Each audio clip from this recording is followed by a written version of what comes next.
Welcome back our channel. ಹೇಗಿದ್ದಾರೆ ಎಲ್ಲರೂ? ಇವತ್ತೊಂದು ಫುಡ್ ರೆಸಿಪಿ ಜೊತೆ ನಿಮ್ಮ ಮುಂದೆ ಬಂದಿದ್ದೀನಿ. ಈ ಒಂದು ಐಟಮ್ ಏನಪ್ಪ ಅಂದರೆ ಪೂರಿ, ಚಪಾತಿ, ರೊಟ್ಟಿ ಪ್ರತಿಯೊಂದಕ್ಕೂ ಕಾಂಬಿನೇಷನ್ ತುಂಬಾ ಚೆನ್ನಾಗಿರುತ್ತೆ. ಮನೆಯಿಂದ ಹಿಡಿದು ಹೋಟೆಲ್ವರೆಗೂ ಡೈಲಿ ಮಾಡ್ತಾನೆ ಇರ್ತಾರೆ. ನೋಡೋಣ ಬನ್ನಿ ಅದು ಯಾವುದು ಅಂತ. ಪೂರಿ ಜೊತೆ ಸಾಗು ನಾವು ತಿಂದೇ ತಿಂತೀವಲ್ವ, ಅತಿ ಟೇಸ್ಟ್ ಆಗಿರೋ ಸಾಗು ಯಾವ ಥರ ಮಾಡೋದು ಅದು ಈಸಿಯಾಗಿ ನೋಡೋಣ. ಅದಕ್ಕೂ ಮುಂಚೆ ನಮ್ಮ ಚಾನಲ್ ನೀವು ಫಸ್ಟ್ ಟೈಮ್ ನೋಡ್ತಾರೆ ಸಬ್ಸ್ಕ್ರೈಬ್ ಮಾಡಿ. ಇದೇ ರೀತಿ ಒಳ್ಳೆ video, information and cook video ನಿಮಗಿಂದ ಬರ್ತಾ ಇರುತ್ತೆ. ನೋಡಿ, ಒಂದು ಬಾಣಲಿ ಇಟ್ಕೊಳ್ಳಿ. ಅದಕ್ಕೆ 2ರಿಂದ 3 ಟೇಬಲ್ ಸ್ಪೂನ್ ಆಯಿಲ್ ಯೂಸ್ ಮಾಡಿ.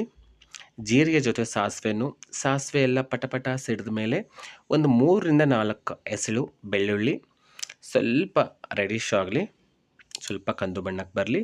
ಅದಾದಮೇಲೆ ಕಡಲೆಬೇಳೆ, ಉದ್ದಿನಬೇಳೆ ಹಾಕಿ ಎಲ್ಲನೂ ಸ್ವಲ್ಪ ತುಂಬ ಬ್ಲ್ಯಾಕ್ ಬೇಡ, ಎಲ್ಲನೂ ಸ್ವಲ್ಪ ಕಂದು ಬಣ್ಣಕ್ಕೆ ಬಂದಮೇಲೆ ಹಸಿಮೆಣಸಿನ್ಕಾಯಿ ಇದಕ್ಕೆ ಬೆರೆಸ್ತಾ ಇದ್ವಿ ಖಾರಕ್ಕಾಗಿ. ನೀವೇನಾದ್ರು ಹಸಿಮೆಣಸಿನ್ಕಾಯಿ ಜಾಸ್ತಿ ತಿನ್ನಲ್ಲ ಅಂದರೆ ಒಂದು 2 ಹಾಕಿ ನೀವು ಅಚ್ಕಾರದ ಪುಡಿನೂ ಹಾಕ್ಬೋದು, ಅಥವಾ ಹಸಿಮೆಣಸಿನ್ಕಾಯಿ ತಿನ್ನೋ ಹಾಗಿದ್ರೆ ಎಲ್ಲನೂ ಹಸಿಮೆಣಸಿನ್ಕಾಯಿ ಹಾಕ್ಕೋಬೋದು. ಅಥವಾ ಹಸಿಮೆಣಸಿನ್ಕಾಯಿ 2 ಕೂಡ ಬೇಡವೇ ಬೇಡ ಅಂದರೆ ಈರುಳ್ಳಿ ಹಾಕಿದ್ಮೇಲೆ ನೀವು ಅಚ್ಕಾರದ ಪುಡಿ ಹಾಕ್ಬೋದು. ಡೈರೆಕ್ಟಾಗಿ ಎಣ್ಣೆಲೆ ಹಾಕಿದರೆ ಸಿಯೋ ಚಾನ್ಸಸ್ ಇರುತ್ತೆ. ಹಸಿಮೆಣಸಿನ್ಕಾಯಿ ಒಂದು ಸ್ವಲ್ಪ ಆದ ನಂತರ ಸಣ್ಣದಾಗಿ ಹಚ್ಚಿರೋ ಈರುಳ್ಳಿ, ನಾವು ಉದ್ದ ಹಚ್ಚಿದ್ರು, ನೀವು ಬೇಕಾದ್ರೆ ಸಣ್ಣದಾಗಿ ಹಚ್ಕೋಬೋದು. ಉದ್ದ ಹಚ್ಚಿದ್ರೆ ಈ ಒಂದು ಸಾಗೋಕೆ ತುಂಬಾ ಟೇಸ್ಟ್ ಇರುತ್ತೆ. ಈರುಳ್ಳಿ ಬಂದು ಏನಪ್ಪ ಅಂದರೆ ನೀವು ಯಾವ ರೀತಿ ಹಚ್ಚಿತಿರೋ, ಯಾವ ರೀತಿ ಕಟ್ ಮಾಡಿದ್ರೋ ಅದರ ಟೇಸ್ಟ್ ಚೇಂಜ್ ಆಗ್ತಾ ಹೋಗುತ್ತೆ. ಅಡ್ಡ ಹಚ್ಚಿದ್ರೆ, ಉದ್ದ ಚಿಕ್ಕ ಒಂದೊಂದು ಇದು ಒಂದು ಟೇಸ್ಟ್ ಚೇಂಜ್ ಆಗುತ್ತೆ. ಈರುಳ್ಳಿ ಅದೇ ಸ್ಪೆಷಲಿಟಿ. ಈರುಳ್ಳಿ ಸ್ವಲ್ಪ ಬಣ್ಣ ಚೇಂಜ್ ಆಗಲಿ, ಸ್ವಲ್ಪ ಕಂದು ಬಣ್ಣಕ್ಕೆ ಬರಲಿ.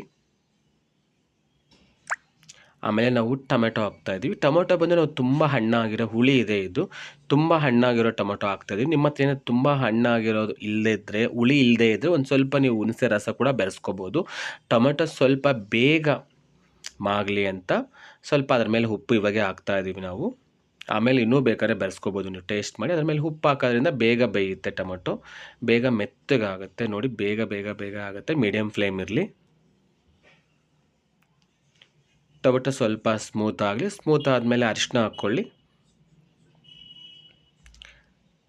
ಮನೆಯಲ್ಲೇ ಅರಿಶಿನ ಹೆಲ್ತಿಯಾಗಿ ಮಾಡೋದು ಹೇಗೆ, ಈಸಿಯಾಗಿ ಮಾಡೋದು ಹೇಗೆ ಅಂತ ನಮ್ಮ ಚಾನಲ್ ವೀಡಿಯೋ ಇದೆ, ಅಲ್ಲೂ ನೋಡ್ಬೋದು ನೀವು. ಅರಿಶಿನ, ಈರುಳ್ಳಿ, ಟೊಮೆಟೊ ಚೆನ್ನಾಗಿ ಮಿಕ್ಸ್ ಆಗಲಿ. ನಾವು ಆಲೂಗೆಡ್ಡೆನ ಬೇಯಿಸ್ಕೊಂಡು ಸಿಪ್ಪೆ ಸುಲ್ಕೊಂಡು ಈ ಥರ ಸ್ಮ್ಯಾಶ್ ಮಾಡಿ ಇಟ್ಕೊಂಡಿದ್ದೀವಿ. ಅದನ್ನು ಮಿಕ್ಸ್ ಮಾಡಿ, ನೀವು ಆಲೂಗಡ್ಡೆ ಯಾವ ಥರ ಬೇಯಿಸೋದು, ನೀರೆಲ್ಲರೂ ಬೇಯಿಸ್ಬೋದು, ಡೈರೆಕ್ಟಾಗಿ ಬಾಣಲಿಲ್ಲ. ಕುಕ್ಕರಲ್ಲಿ ಬೇಯಿಸೋದಾದ್ರೆ 3 ವಿಸಿಲ್ ಹಾಕಿಸಿ, ತುಂಬ ಸ್ಮೂತ್ ಆಗುತ್ತೆ. ಯಾಕಂದರೆ ನಾವು ಇಲ್ಲಿ ಸಾಗು ಮಾಡ್ತಾ ಇದ್ದೀವಿ, ಅದಕ್ಕೆ ಅದು ಮ್ಯಾಚ್ ಆಗುತ್ತೆ. 3 ವಿಸಿಲ್ ಹಾಕಿ ಕುಕ್ಕರಿಂದ ತೆಗೆದ ಮೇಲೆ ಸಿಪ್ಪೆ ಬಿಡಿಸಿ ಇಟ್ಕೋಬೋದು ನೀವು. ಇದು ಚೆನ್ನಾಗಿ ಆಗಿದೆ. ಇವಾಗ ಇದಕ್ಕೊಂದು ಸ್ವಲ್ಪ ನೀರು ಆ್ಯಡ್ ಮಾಡಿರೋಣ.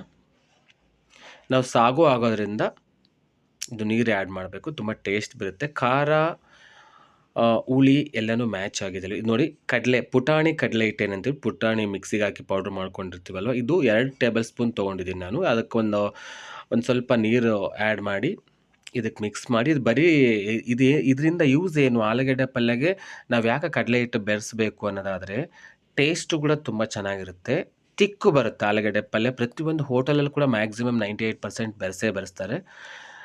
ಬೆರೆಸಿದ್ದೀವಿ ಅಂತ ಜಾಸ್ತಿ ಏನು ಕಂಡುಹಿಡಿಯಲ್ಲ. ಅದು ಆಲೂಗಡ್ಡೆನೂ ಇದೇ ಥರ ಬಿಡುತ್ತಲ್ವ, ಅದೇ ಥರ ಸ್ವಲ್ಪ ಗರಂ ಮಸಾಲೆ ಹಾಕ್ತಾಯಿದ್ದೀವಿ.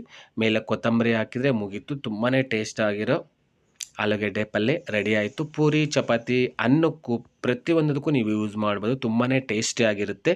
ಈ ಒಂದು ರೆಸಿಪಿ ನಿಮಗೆ ಇಷ್ಟ ಆಗಿದೆ ಅಂದ್ಕೊಳ್ಳಿ. ನೀವು ಕೂಡ ಮನೇಲಿ ಟ್ರೈ ಮಾಡಿ, ಇದೇ ರೀತಿ ಫಾಲೋ ಮಾಡ್ತಾರೆ. Please watch and share my channel. Thank you for bye.